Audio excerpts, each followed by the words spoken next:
Mathieu Chartier, Gabriel Robert, c'est un plaisir pour moi de vous host sur cette job du mois-là. Les boys sont avec 4Waves, c'est eux la job du mois de septembre. Fait que Mathieu, Gab, dans cet ordre, introduisez-vous rapido là, au monde pour qu'on sache vous êtes qui. Salut, moi c'est Mathieu Chartier, je suis le CEO fondateur de 4Waves. De mon côté, je m'appelle Gabriel Robert, je suis présentement à tout ce qui est technique dans le fond chez Forays, donc surtout côté back-end et voilà. Yes, fun fact, Gabriel puis moi on a collaboré sur quelques lignes de code et de contenu marketing dans le temps de Snipcart. Puis quand c'était le moment de step up dans sa carrière, j'avais offert un gig à Gab, puis il a décidé d'aller chez 4Waves. Fait que je trouvais ça cool de l'amener sur le pod parce que ça montre que justement, il a fait un bon choix parce que la startup continue de croître, continue de bien aller, puis c'est lui le CTO là-bas à cette heure. Fait que je suis content de vous avoir, les boys. Pour commencer, qu'est-ce que ça mange en hiver 4Waves? Genre, si vous pouvez juste me le décrire roughly, là. Ouais, 4Waves en fait c'est une SaaS qui est spécialisée dans le domaine des événements scientifiques. Fait que nous on développe une plateforme qui aide les organisateurs là, de symposiums, congrès, conférences. Puis Yes. notre mission c'est non seulement de créer la meilleure plateforme au monde pour les organisateurs, mais c'est aussi d'aider les participants et les membres de ces communautés scientifiques-là de se rencontrer, présenter leurs projets de recherche, puis de collaborer. Fait que notre produit, en fait, c'est un organisateur de conférences. Tu vas sur 4Waves, puis tu peux déployer en quelques clics une puissante app qui comprend tout ce que tu as besoin pour gérer ta conférence. Site web, inscription, paiement en ligne, appel à la communication, autant pour des événements en personne que virtuels ou hybrides. Super. Puis, qui est-ce qui gère ça aujourd'hui? Tu sais, je veux dire, les joueurs clés, il y a vous deux qui sont là, mais qui d'autre que l'équipe, ça ressemble à quoi, mettons? Ouais, il y a moi qui gère un peu tout, autant le produit. Je fais beaucoup de démos avec des clients. J'aide aussi à faire du support. J'aide aussi un peu le côté marketing, mais principalement côté produit. Après ça, il y a Gab, notre CTO, qui s'occupe de vraiment tout le côté technique. Ensuite, il y a Fred, qui est basé en Belgique, qui est un des partenaires de l'entreprise aussi avec moi puis Gab, d'ailleurs, qui lui s'occupe beaucoup là, de tout le côté opération, financier, vente aussi. Ensuite, on a une équipe de dev aussi. On a 3 autres développeuses, principalement front-end. On a une product designer aussi in-house. Puis on a quelqu'un au marketing, customer success également On dans la s'entend team. que t'es rendu assez bien chaussé en termes d'équipe, Matt, versus il y a plusieurs années quand on s'est connus. C'est calissement cool de voir ça de mon côté. Question un peu plus personnelle, mais Gab, t'as-tu trouvé ça funky, un peu spécial d'être comme à la tête justement de toute la partie tech stack d'une startup? Ouais, j'ai vraiment adoré, puis surtout qu'on a eu les défis en fait de la COVID qui est vraiment arrivé au point lorsque j'ai embarqué dans Forays. Donc nous, on était au départ seulement une plateforme pour les événements qui était quasiment in-person. Donc là, il y a vraiment eu un pivot complètement au niveau virtuel. Fait qu'il y a eu vraiment les challenges côté technique qui venaient avec ça aussi. Donc que ce soit du real-time dans l'application, encore du streaming vidéo. Fait que non, c'est des beaux défis et il y en a encore de très beaux aussi d'ailleurs. Donc c'est pas terminé. La question qui tue, Gab, c'est trouves-tu ça plus facile de gérer un code base ou des personnes humaines? La question facile, c'est définitivement le code base. Nice, man. Puis d'ailleurs, fun fact, vas-y. Gab est rentré, quand on était à Québec, on a fait l'entrevue, puis on l'a engagé en tant que notre premier employé, en fait. Ils ont comme annoncé cette journée-là que c'était officiellement dans une pandémie. Puis comme Gab disait, c'est là qu'on a comme fait un pivot qui nous a beaucoup aidé d'ailleurs. Mais c'était tout un défi. Ouais. C'était un super timing. Ça doit être le moment, Gab, où t'as dû... Ben, je sais pas, parce que t'as un gros passé technique chez Spectrum, puis même avant, d'ailleurs, mais c'est-tu le moment où t'as dû écrire du code le plus dans une espèce de crunch critique en termes de timeline, genre, où t'avais quand même... T'es-tu resté sain d'esprit, mettons, à travers ce pivot-là? Oui, parce que je te dirais que justement, le pivot, c'était comme du gaz, en fait, pour toute l'énergie qui était nécessaire pour déployer tout ce code-là, puis l'infrastructure qui venait avec. Fait que c'était vraiment, Nice. mine de rien, tu sais, la COVID, ça n'a pas été très agréable pour tout le monde.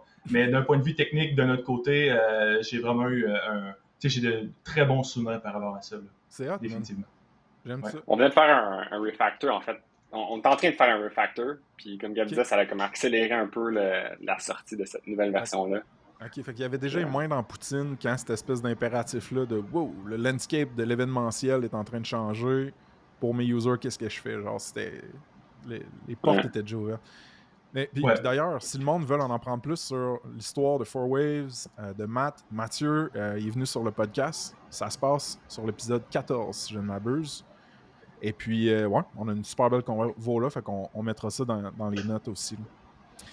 Bon, j'ai le goût de savoir, premièrement, en fait, moi je le sais déjà, mais le monde qui écoute, 4Waves, là, t'as décrit un peu l'équipe, ça ressemblait à quoi? C'est une business qui est financée bootstrap entre les deux? Oui, on est financé principalement par les revenus des clients. Fait qu'on n'a pas de VC ou de angel investors. Ouais. Puis on est profitable aussi. Fait que c'est ça qui est le fun. Ouais. On n'a pas les mains liées, quoi que ce soit. Fait que, ouais. Puis on a un gros customer base. Avec notre industrie, ce qui est cool, c'est qu'on a beaucoup de revenus récurrents. Parce que les événements sont annuels, ils reviennent année après année. Exact. Fait que, on s'amuse beaucoup là, à aller chercher de nouveaux clients. Puis l'autofinancé, c'est le fun, là, parce que tu as la liberté financière de faire ce que tu veux, d'aller dans la direction que tu veux, à la vitesse que tu veux aussi. Hey, dude. C'est vraiment cool. Petit commentaire éditorial, mais c'est-tu drôle qu'on soit en train de dire ça comme si c'était spécial, tu sais, d'être financé par les ventes du produit que tes clients payent pour, alors que c'est genre business 101 depuis la nuit des temps. C'est clair. Non, c'est très hot. Gab, j'ai le goût de savoir, parce que toi, t'es rentré chez 4Waves, ça existait déjà.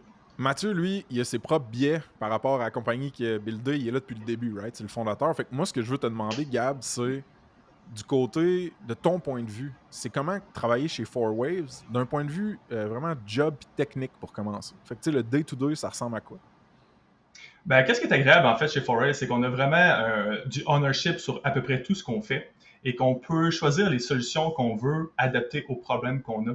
Donc, ça peut être par l'intégration d'une nouvelle technologie qui pourrait nous aider à progresser plus rapidement, ou encore par un nouveau process qui pourrait nous aider à livrer plus rapidement et avec une qualité qui est dans notre main, ça veut dire le plus haut possible. Ouais. Je trouve qu'on a beaucoup de latitude et de ownership, donc ça, c'est vraiment très agréable. Ensuite de ça, on a une roadmap technique qui est vraiment très agréable à voir. Tu sais, c'est pas des petites features à gauche et à droite qui n'ont peu de sens. C'est vraiment, je trouve que c'est bien fignolé en général, oui. Puis, ça a-tu été long avant que vous arriviez? Parce que là, tu dis, on a un process pas mal plus tight, on a une belle roadmap qui s'en va dans le futur, puis c'est brillant, puis c'est le fun, nanana. Ça a-tu été long avant que vous arriviez à ce niveau d'organisation-là? Parce que là, vous êtes quand même une équipe de développement, on s'entend, c'est plus juste 2-3 personnes. Là. Ouais, au départ, en fait, on était pas mal avec je sais pas si les auditeurs connaissent, là, mais The Linear Method, en fait, c'est donc Linear, c'était une app au début. Ouais. Eux prônent les cycles et ce genre de choses-là. Okay. On était là-dessus au départ. Puis, pour des raisons XY, nous, ça l'a pas vraiment collé. Donc, on est vraiment tombé dans un modèle plus Scrum, ça veut dire avec un peu plus de travaux en amont d'un point de vue design, pour vraiment mettre en fait l'accent. Notre plateforme, on veut qu'elle soit côté design la meilleure au monde dans ce qu'on fait, dans notre niche à nous. Et ça nécessite un peu de thinking en amont. Donc, en dehors un peu des cycles, un peu de prévision là-dessus. Donc, on a trouvé vraiment que c'était le meilleur pivot qu'on pouvait faire d'un point de vue organisationnel et project management, si on peut dire. Man, en interviewant des équipes techniques non-stop là, avec ça se passe, puis juste dans ma vie perso, je me rends compte que ça vaut pas la peine d'être religieux par rapport à une manière d'organiser ton développement. Là. Genre, trouve la méthodologie de travail qui fonctionne avec l'ADN de ton équipe, qui te donne un peu de prévisibilité, de visibilité, puis roule avec ça, man, tu sais, puis tant mieux si vous avez un sweet spot avec Scrum. C'est fou, des fois, faut pas être nazi. Ouais, exact. Avec tout ça, faut pas essayer d'adapter un process à notre team, mais faut notre team vraiment trouve qu'est-ce qui fit le mieux avec ce qu'on est. Puis Matt, vous êtes tous remote, c'est ça? Ouais, on est 100% remote. Puis ça, c'est un choix par design, ça me donne beaucoup de flexibilité à votre team. C'est advertise, là, on vient travailler, je veux venir travailler chez 4Waves, je le sais que c'est remote. C'est-tu tough? Y a-tu des défis? Y a-tu des trucs le fun? Parle-moi un peu de ça. Ouais, c'est sûr qu'on a toujours été 100% remote. Fait qu'on peut pas comparer à ce que c'était avant et ce que c'est maintenant. Fair enough. Mais tous les gens qui joignent la team sont à l'aise avec le fait d'être 100% remote. Si quelqu'un viendrait et nous dirait hey, j'aimerais ça avoir un bureau, une couple de journées par semaine, on s'adapterait puis on pourrait le permettre aussi là, sans problème. Mais on a un channel, on utilise Slack day-to-day. Fait on a différents channels en fait pour se tenir à jour. Tu sens vraiment qu'il y a un esprit d'équipe là, quand tu arrives le matin. Le monde se dit bonjour, on s'envoie des gifs comme toutes les équipes, j'imagine, de temps en temps. Mais fait qu'on a une super belle esprit d'équipe. Pas trop de meetings. on essaie de garder ça, juste ce qui est simple et efficace. Puis, ça prend du monde quand fait que même non. autonome puis indépendant là, pour venir. Pas nécessairement quelqu'un qui a besoin d'être tenu par la main à chaque heure de chaque journée. Ouais, ça prend quand même du monde qui sont autonomes puis qui sont capables là, de gérer leurs trucs puis de. Exact. Ben, tu sais, on value beaucoup le team building aussi, puis de se voir en personne. Non seulement on se voit tous les trimestres pour faire des kick-offs, Ouais, mais c'est ça. on essaie de faire aussi des activités là, en personne, autres que dans une atmosphère de travail, c'est juste pour aller prendre une bière, aller manger. Fait au-delà du travail qui est 100% remote, on essaie de se voir aussi en personne pour Exact. cultiver l'esprit d'équipe. C'est un peu là que je voulais aller parce que je me rappelle quand j'étais encore chez Snipcart, je pense que ça venait d'être vendu à Douda, mais peu importe. Tu sais, comme le crew 4Waves débarquait. Là. C'était comme, tu sais, ils venaient voir genre l'ancienne gang, puis là, il y avait des meetings, puis tu sais, vous étiez comme tout le monde physiquement ensemble, puis c'était un event pour vous. Puis c'est une des recettes qui, selon moi, fait le plus de sens si tu vas être distribué dans un même pays. Si tu es à l'international, tu peux organiser une retraite annuelle ou biannuelle, tu sais, c'est comme... Mais si tu peux te voir de temps en temps, l'accélération des relations, puis des insights, puis tout ça, c'est fucking important, puis j'étais content de voir que vous le faisiez justement dans votre gang. Ouais, puis le truc important, c'est quand tu jases beaucoup du produit ou du design, des fois de se voir en personne pour brainstormer là-dessus, des fois c'est plus facile à faire. Absolument, man. Puis toi, faut que tu prennes un avion ou ben non, un bateau pour venir voir du monde à Québec ou à Montréal, c'est ça? Ouais. Ouais, ben, depuis l'année passée, j'étais aux îles de la Madeleine. Mais ça se fait souvent bien pour vrai, 2 heures d'avion, puis un petit buffer avant-après, puis c'est-tu des petits ça avions se fait shaky, quand même bien. Ouais, ils sont pas trop shaky, heureusement, mais c'est des petits 36 places, là. Ouais. C'est sick. Puis Fred en Belgique aussi, qui vient de temps en temps. Bon, lui, j'espère que son avion shake pas. C'est du tough, ça. Parlez-moi de ça un peu, parce que vous avez... Tu sais, Fred, c'est genre le magicien de la feuille Excel. Je l'ai rencontré 2-3 fois. Cool guy. Mais il est quand même un time zone différent. Trouvez-vous ça challengeant de travailler avec lui? Moi, non. Perso, il s'adapte super bien. Tu sais, quand on arrive le matin, il y a déjà une partie de la journée qui est faite. Il travaille un peu le soir aussi. Tu sais, lui, il s'adapte de son côté. Mais non, ça se fait quand même bien. On a toujours été comme ça. Fait que pas de trouble à ce niveau-là. Au niveau, là, je reviens un peu à comment vous organisez le travail, parce que ça m'intéresse quand même, puis ça va probablement intéresser le monde qui veut l'appliquer, tu sais. Faites-vous, Gab, au niveau des pratiques de développement, là, code reviews, du pair programming, les tests, parle-moi un peu, c'est quoi la culture d'engineering chez 4Waves? Ben, tu l'as notamment nommé, là, donc code reviews, c'est vraiment quelque chose qui est bien ancré dans notre méthodologie. Après ça, le pair programming, c'est un peu moins utilisé, je vous dirais, mais c'est quand même quelque chose qui est en place. Donc, une fois de temps en temps, il y a 2 programmeurs qui pairent ensemble pour justement travailler sur tel ou tel morceau. Okay. Et ultimement aussi, on parlait de ownership tantôt. Donc, on met vraiment l'accent là-dessus. Donc, si tu n'as pas besoin de passer à 2 ou 3 niveaux de paliers d'organisationnel pour pouvoir mettre quelque chose en production. Donc, là-dessus, tous les développeurs, ils peuvent le faire sans problème au besoin. Sinon, c'est ça, on fait vraiment la promotion unit testing, tout ce qui est test d'intégration, end-to-end, ce genre de choses-là, le plus possible. Ouais. Cool. Puis, la stack, ça ressemble à quoi? Ben, la stack technologique, on peut dire, grosso modo, on a 4 gros morceaux. Donc, le premier gros morceau, c'est une application en Nuxt qui gère tous les event websites, dans le fond, de toutes les conférences. Okay. Donc, ce serait composante numéro 1. Composante numéro 2, à la suite de ça, on pourrait dire donc l'application live. Donc, c'est une application qui est dédiée aux événements le jour de l'événement. Donc, les gens, ils peuvent consulter directement dans leur browser et c'est quelque chose qui a beaucoup de real-time, donc un live chat, après ça, un activity feed, ce genre de choses-là. Donc, ça, c'est deuxième composante. Troisième composante, c'est un peu plus le côté organisationnel qui vient avec ça. Donc, tout ce qui est le panneau organisateur. Donc, c'est là-dedans qu'il peut configurer son événement, gérer ses inscriptions, gérer ses soumissions, gérer ses paiements en ligne. Et ultimement, il y a aussi le back-end qui, on peut dire, soutient tout ça. Le back-end est un monolithe, lui, en C#. Donc, on est vraiment up-to-date côté technologie, donc .NET 7. On attend avec impatience .NET 8 qui va sortir en novembre. Après ça, on peut dire côté infrastructure, on est hosté sur AWS, donc à 100% sur Elastic Beanstalk. Okay. C'est quelque chose qui n'est pas nécessairement très connu, mais que personnellement, moi, j'adore le produit qui a été conçu par AWS. Nice. Sinon, notre base de données, c'est du PostgreSQL. Puis à côté de ça, on a une instance de Redis pour gérer tout ce qui est real-time et qui demande beaucoup de réactivité et de snappiness, on peut dire. Puis, au niveau, parce que là, tu as mentionné différentes composantes, il y en a une c'est plus le SaaS classique, où est-ce que, en tant qu'utilisateur, je peux créer et gérer mon événement dans 4Waves. Celle-là, le front-end de ça, c'est-tu pas mal les frameworks JavaScript qui ressemblent à Nox ou c'est autre chose, genre? Ouais, ben dans le fond, j'ai nommé pour la première composante, mais tout est vraiment basé sur Nox, Ok, donc à 100%. Donc, c'est du Vue.js de A à Z, littéralement. Ouais. Puis à côté de ça, si je peux ajouter aussi, on a un petit site marketing, tout simplement hosté dans le fond sur du Umbraco. Très simple et efficace. Dans Parfait. Ouais. Parfait. Ouais, j'ai des souvenirs d'Umbraco. Fait aujourd'hui, là, vous engagez pour 1, 2, 3 spots.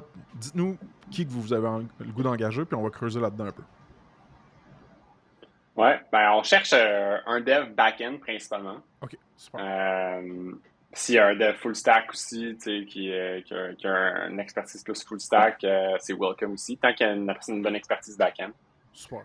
1, 2 personnes, c'est n'importe qui a de l'intérêt pour la business, notre stack, tout ça, ben, contactez-nous. Puis on va sûrement engager encore durant l'année. Mais pour l'instant, on a vraiment un poste back-end ouvert. Mais on est ouvert s'il y a d'autres candidats intéressants. On aimerait ça éventuellement développer une application mobile aussi. Oh, wow. Excuse-moi, Gab. Okay. Ouais.